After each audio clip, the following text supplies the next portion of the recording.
ಕಂಪ್ಲಿಯ ಹಳೆ ಬಸ್ ನಿಲ್ದಾಣದ ಬಳಿ ಗಾಳಿಗೆ ಉರುಳಿ ಬಿದ್ದ ಬೃಹತ್ ಮರ. ನಗರದ ಇಂದಿರಾ ಕ್ಯಾಂಟೀನ್ ಹತ್ತಿರದಲ್ಲಿ ರಸ್ತೆ ಮೇಲೆ ಬಿದ್ದ ಮರ ಬಿದ್ದ ರಭಸಕ್ಕೆ ವಿದ್ಯುತ್ ತಂತಿಗಳ ಕಡಿತ.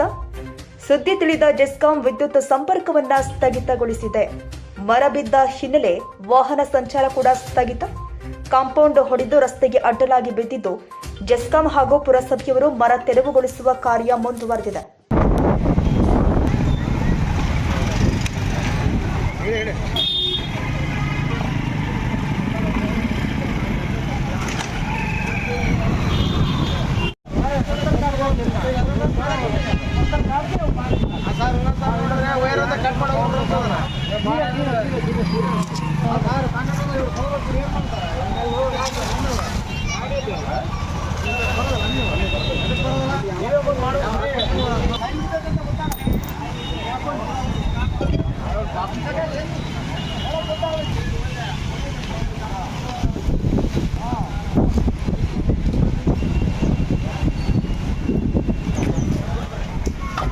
TV now.